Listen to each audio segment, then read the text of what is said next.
I'm 31. Been a smart boy all my life. I raised my hand in class and got the right answer. My genius was validated at parent-teacher conferences. University was breezy. Despite this reputation, the driving dream of my life, the fantasy penetrating into the bedrock of my being, was the vision of being a basketball player. And I was good, at my best, very good. A white boy who could shoot, pass, and dribble. I was a co-captain on my high school team. I had moments of triumph, but most of the time my smart little brain spent its precious resources doubting, questioning, analyzing, and judging my play against the foundational fantasy and monomaniacal desire to be in the NBA. In my last year of high school, the bedrock split, the wind and water got in, and soon after the fantasy holding my identity together eroded into sand, then dust, then just a cavity. I'm not telling you this for pity or as confession. I want to pin this image of me up against the image of your favorite athlete in a post-game interview after a masterful performance. Usually they get questions like, "How did you do it?" and "What was going through your mind while you were doing this?" The answer usually goes something like this: "We were working hard, and we believed in ourselves and our work. We just had to execute." It's possible this was said by a tired, media-trained guy who doesn't want to spark any controversy. For a smart boy like me, these answers would drive me crazy. I wanted some insight, some secret knowledge into the thought patterns, the intellectual process, and state of mind for elite performance. I scoured books and the internet in search of this grail. I came up empty-handed, just videos of athletes lifting weights in weird, gimmicky ways and just going out and performing. After my career ended, I became what all smart boys who can't perform become, a trainer. I was really good at this, because teaching is intellectualizing an instinctual process, breaking actions down to fundamentals, articulating them, demonstrating them, and having the energy to repeat this process thousands of times to young athletes developing these skills. Funny enough, I've worked with trainers who played professionally, and they were horrendous. They couldn't translate what came naturally to them, or they lacked patience with a talentless child. I'm afraid something happens to you when you become a basketball trainer. Something terrible and taboo. Something that polite society refuses to speak about. Especially a society who believes in equality, and that the underdog will eventually win. I'm afraid you realize and see human beings are animals. And some animals are literally better than others, the way one shepherd's sheep are of higher quality than another's. I'm talking about basketball here. After training thousands of athletes, you see that some people have it. They move through space better. They have better coordination. They process instructions faster. They have a natural creativity. And it seems as though sheer dumb luck is on their side. Yet, virtually all talented athletes fail to make it professionally, and all of the untalented ones definitely do. A disclaimer might be in order. None of this is to say people can't improve or they shouldn't try. I've seen them improve dramatically, or that talent can't be latent and emerge later. It can, but it must be obvious by age 16 or 17. And this definitely isn't a claim that talented individuals are better morally, although it would be a fun thing to investigate if moral goodness is inborn. Basketball, and athletics more generally, is an environment applying selective pressure to the people who enter it. The higher the level, the greater the pressure. For success to happen, you need, with few exceptions that prove the rule, the traits the environment selects for.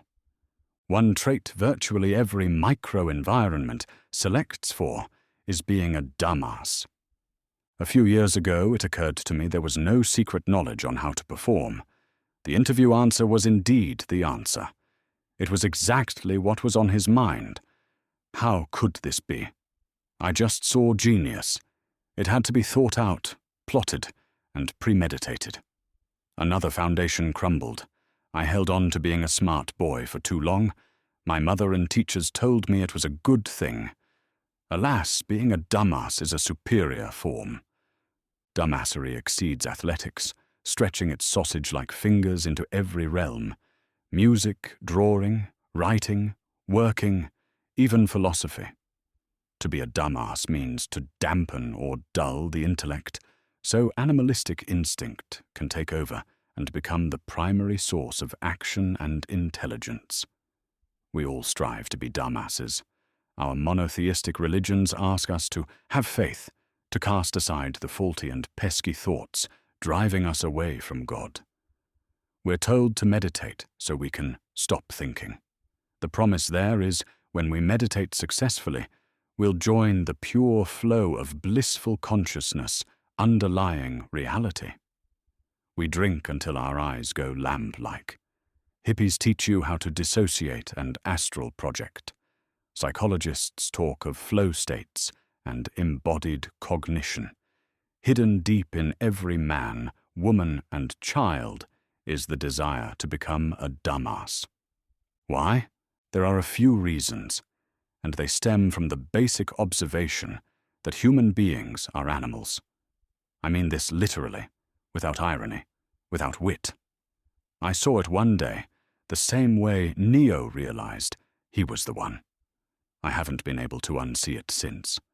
Being animals, people are fundamentally irrational.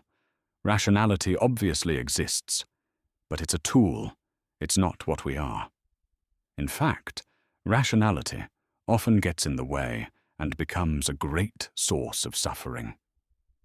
Not because the hyper-rational person is so smart and perceptive, so they get depressed at the state of the world.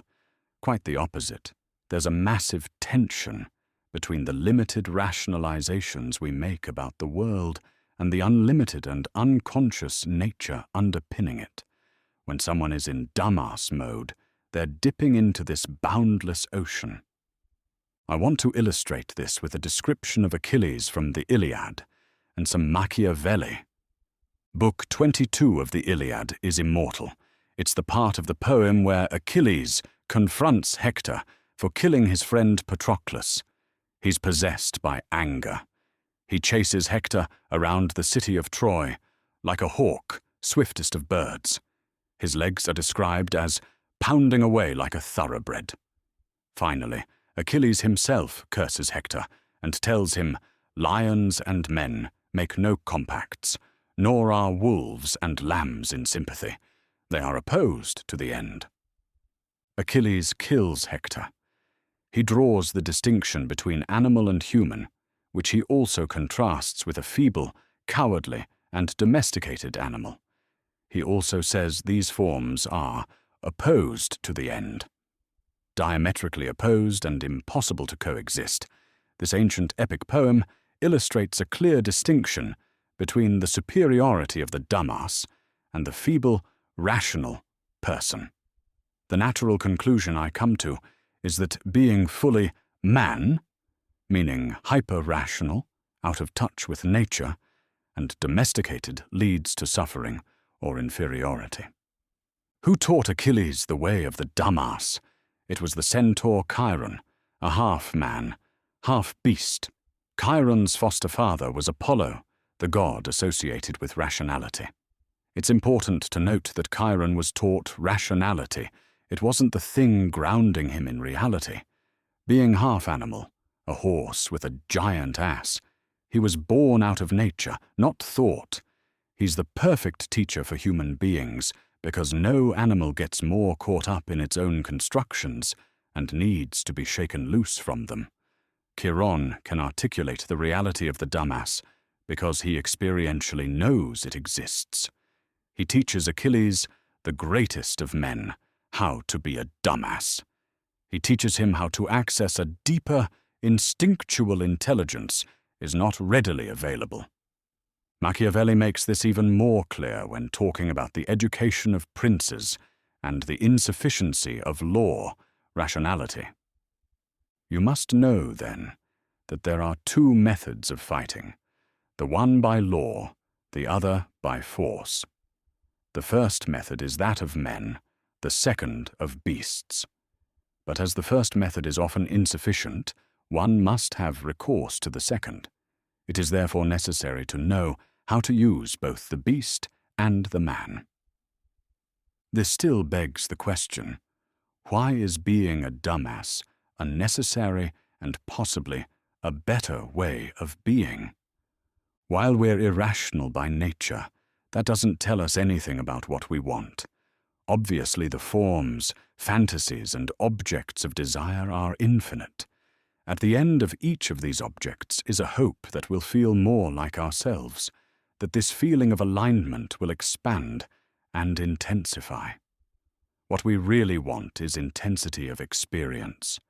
We want the feeling of being alive to be overwhelming, to spill over and animate everything. There are a million ways we try to get this intensity. Jumping out of planes, climbing mountains, traveling to new lands, getting married, having kids, eating healthy, having sex with 1,000 people in one day, getting rich, running, taking MDMA at a rave, dancing, playing basketball, meditating, becoming a monk, going to war, robbing, murder, and arguing with strangers online. Severe depression is a complete lack of intensity, an unbearable void. People would rather be dead than experience for too long. Becoming a dumbass, if only for a couple of fleeting moments, reaches into the depths of being and fills you with so much intensity other people can feel it. They'll applaud you for it, write think pieces about you, sing your name in praise, and if they're lucky, get absorbed in it and become a dumbass themselves.